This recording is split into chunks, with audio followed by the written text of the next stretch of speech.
Welcome to Pretty Lies and Alibis. Let's seek the truth and travel the long road to justice together. What you know, Alibiers. Welcome to another episode of Pretty Lies and Alibis. I'm Gigi. Good to have you here. It's going to be Tuesday before you guys get this. My youngest has type B flu.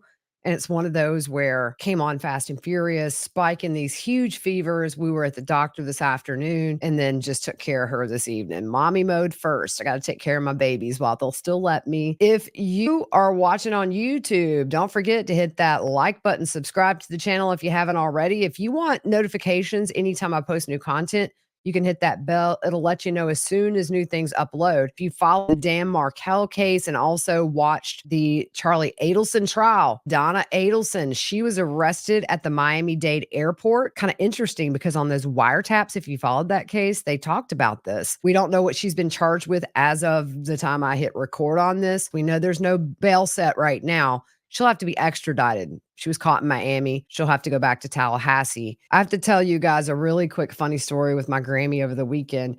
She and I work on our eyes a lot because we have just by what's etched in our DNA, these under eye bags, right? I got enough baggage under my eyes to go to Europe for a week. I got some new eye cream. I go over and I bring her lunch and I said, Grammy, I've got you some eye cream to try. And she said, well, what flavor is it? And I said, no, Grammy, eye cream. She said, I heard you. What flavor? I said, eye cream, and pointed to my eye. And she said, oh, okay. So she's putting it on. She says, why don't you go get us some ice cream? I love her so much. All right. Music fact of the day before we get going. Who was the first band to put out a pay-for digital single? That's Duran Duran. They released Electric Barbarella in digital format. They were the first to do so. Look where we are now. The BBC banned that video, by the way, for being a little too risque. Kaitlin Armstrong's hearing for the failed escape attempt that was set to have been heard Monday.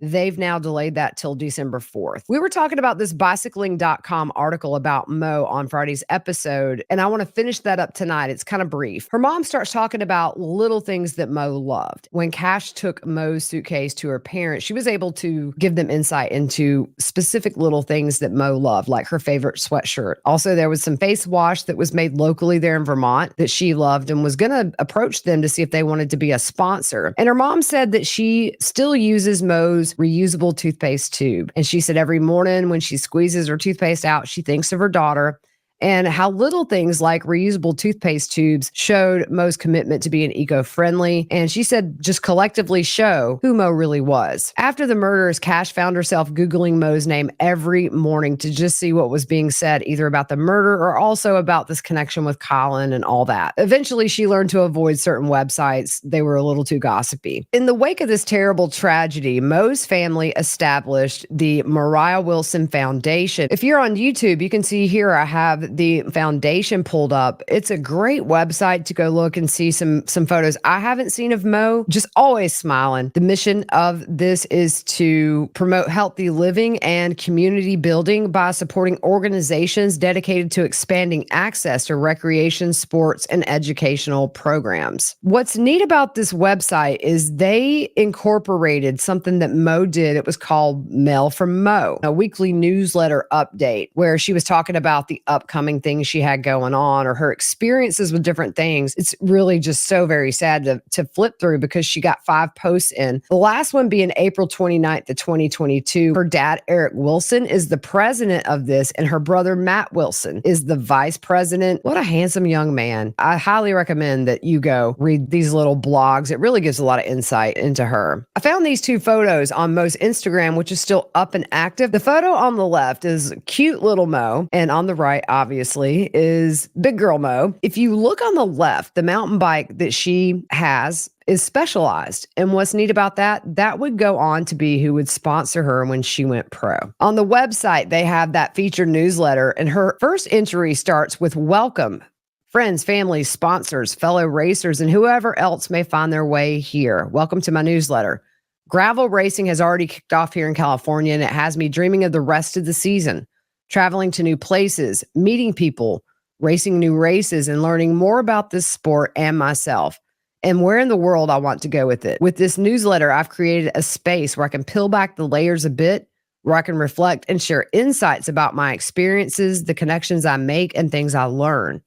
I don't quite know where this journey will lead, and there's something beautiful about that. So I invite you to follow along with me. She goes on to say that after a December filled with lots of backcountry skiing and hours on the trainer in Vermont, followed by a January of base miles in the Bay Area, it seemed like it was time to switch things up again. Don't get me wrong, I've loved my routine as of late. In fact, I've never felt happier to be putting in so many miles in the place I've come to call home over the past couple of years. My commute over the Golden Gate Bridge has felt less mundane than it used to feel. I wake up craving my bike, feeling it slip under my body, and hearing the sounds of my cleats flick into my pedals has become the most reassuring experience. Time seems to escape for a brief period. I'm left with the feeling that everything around me is unfolding exactly as it's supposed to. She also had a little wine corner where she talked about what she was sipping that week. Every photo is just beautiful with her radiant smile and just this warm aura about her.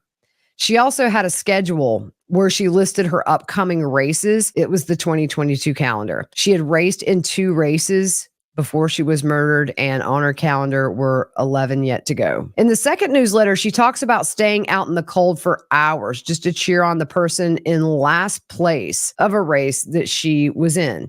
She said, on Saturday night after the race, a couple of fellow racers and I stayed out and watched the last rider cross the finish line. It was 11:30 p.m. It was dark. It was cold. And she had been out there for 14 and a half hours. What an incredible display of strength and perseverance. Watching this woman cross the line with dozens of others cheering her on was a special moment. This is why we ride. We ride to do hard things and celebrate those things together.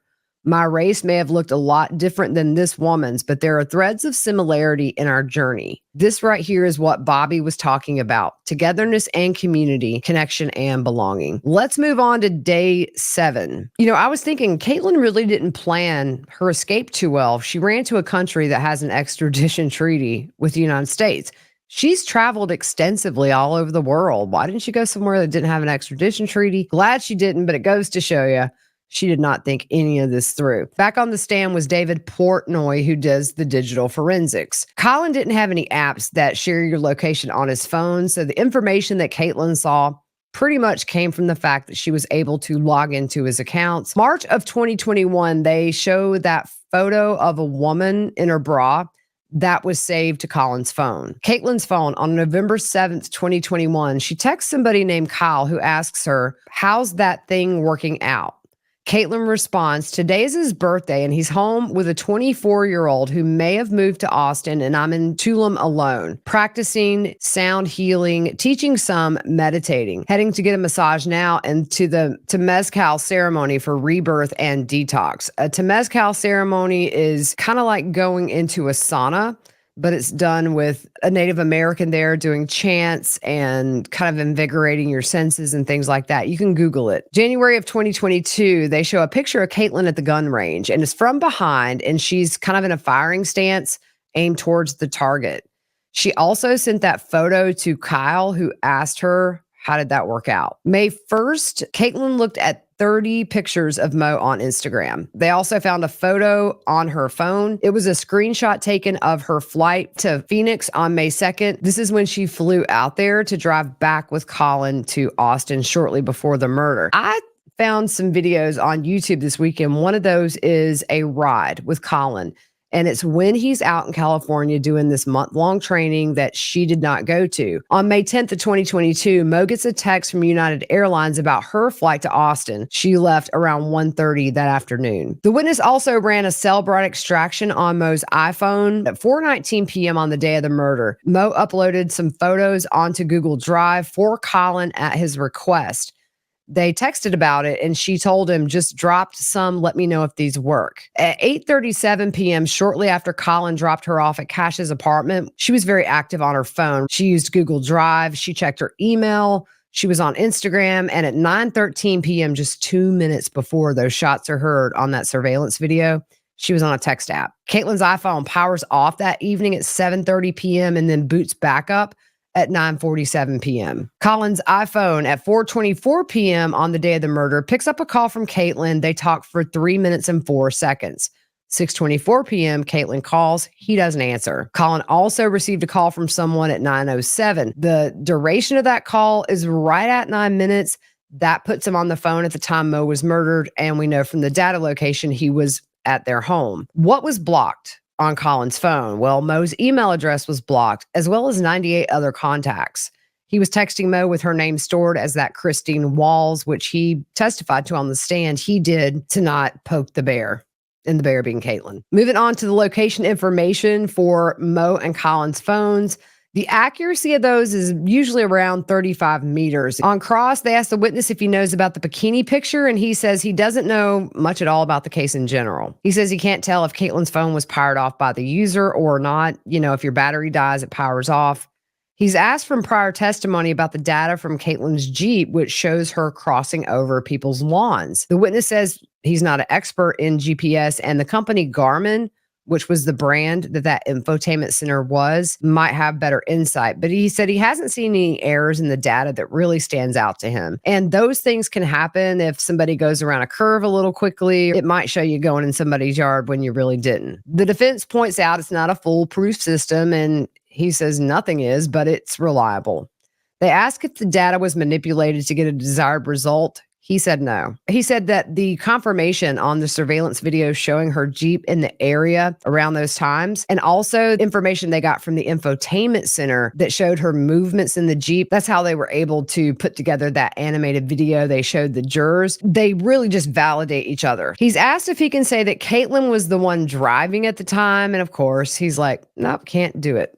He was off the stand. Next witness, Brandy Stanfield. She's in digital forensics. One exhibit shows a photo of Kaitlin holding a gun that was posted to Caitlin's Instagram story in January of 2022. The caption was gun safety, and then it had her handle tagged. They show photos of Kaitlin with hairline scars from her plastic surgery. Another picture shows her with bandages on her nose and her lips. Photos from June 24th and the 26th show different angles of her face post-op. Shows swelling, bruising. She had blood in her nose. Then they bring in text from WhatsApp to the surgeon's office. She asked if the surgeon could do the consult and the surgery in the same day. She used the name Ari Roberts and wanted to get the surgery scheduled as soon as possible. On cross, the defense asked if it's possible the photo of her holding a gun was taken off of someone else's Instagram. Actually, that story came from her sister's Instagram account. The defense also says it's possible that that photo was taken at another time or another day and posted that day in January. And the witness is like, of course. Next witness, David Lupino. He's the manager of the gun range where Kaitlin went. On January 12th, 2022, Caitlin's sister Christine paid for a lane there as well as a target. Kaitlin also was there, purchased a box of 9mm ammunition that had 50 bullets in it. The name Jill Zahn was used. That's a friend of hers. She's going to be the next witness on the stand. So the name was in her friend's, and then she used her credit card to pay. On cross, he said that Kaitlin bought ammo that day, but also 28 other people did. I'd just like to point out 28 other people are not accused of killing Mo Wilson. He asked if they sold more 9mm ammo that day as opposed to any other kind, and he says, I don't know, but just in general, they sold a lot of 9mm ammo that month. The next witness, Jill Zahn, this friend of Caitlin's. She tells the jury that she lived in the same apartments as Caitlin's sister Christine. That's how she met Kaitlin. Kaitlin would come over with her dog sometimes. Jill grew up shooting air rifles, and also her ex-husband was a gun enthusiast, taught her a lot about guns, how to shoot, gun safety, maintenance, all that stuff. She said that Caitlin's sister approached her asking if she had any recommendations of gun ranges that her and Kaitlin could go to because Kaitlin was a new gun owner. Jill had Kaitlin and Christine actually over at her place to kind of teach them some basic information before going to the firing range because you can't hear in there. Kaitlin brought her 9mm. She went over how to handle the gun, how to maintain it, how to properly hold it. The three of them eventually went to the firing range. She said that Caitlin's mood was fine. She said Kaitlin was calm, and actually that day was the longest amount of time that her and Kaitlin had spent together up to that point. Kaitlin had her 9mm and Jill had her 9mm as well. They show a video of Kaitlin at the gun range firing her weapon. She said Kaitlin did hit the paper target. She doesn't remember overall, though, if she was really accurate or not. On cross, the defense asked if Kaitlin was scary or normal as far as her determination to learn how to use that gun, and Jill said it was normal. Then the defense asks, not like she was planning a murder, and Jill's like, I don't know, I can't say. Next witness, Steve Aston, a firearms and toolmark forensics expert. He gets really technical, and this seemed to go on for a very long time, talking about how they do things, his credentials, his training, his continuing education. He explains that investigators will send him projectiles, shell casings, firearms that were used in a crime to see if those casings and the bullets and the firearm match up. In this case, he was given 3 casings, a gun case, a magazine, 2 guns, which was Kaitlin's and then Colin's, and a loader. They showed these magnified casings to the jury on the screen. One casing had heavy impact damage, and then another had moderate impact damage. The third was fragmented into 5 different pieces. When they showed close-ups of these, it's a little trigger warning here, but 2 of the bullets had red stains and another still had hair on it. The bullets were disfigured. He shows the jury the comparison to the casings from Cash's apartment and the test-fired casings. The Springfield, which was Colin's 9mm, that was ruled out as being the gun that fired the casings found at the crime scene. When compared to Kaitlin's 9mm, essentially you put them side by side, they're the same. So the weapon used in the murder was Kaitlin's gun. On cross, the defense asked if the witness is an expert on the brand of ammo that they found at the crime scene and asked if this type of forensics should be thought of as subjective. He said that his findings are subjective. He doesn't have math or anything like that that can solidly point to there's no way it could be any different. But this is not a new practice in trials, y'all. I mean, anytime there's a murder case and they recover shell casings or the murder weapon, they do this. It's not like this is junk science. Of course, it's subjective, but at the same time, I mean, this has been brought up in trials for a very long time now. The defense also reads an article from the Association of Firearms and Toolmark Examiners, and it says that test fires could resemble 2 different guns. The defense was really just calling into question his expertise at this point, and he speaks up and says, look, I've never failed an exam, made any mistakes on any proficiency tests. Ultimately, he can't say anything in this case is an exact match, but you do the math. It's something that defense attorneys will go after because they have to go after something. I just don't get the point of attacking the witness's credibility or questioning his education or competency. Things like that don't weigh well with a jury. I've been in a lot of trials, and I have to say, when it starts getting ugly with a witness, and especially if it's the defense, jurors tend to make faces and their body language shows they're uncomfortable. That's it for today. I will update you tomorrow. Appreciate you guys tuning in. We'll see you soon.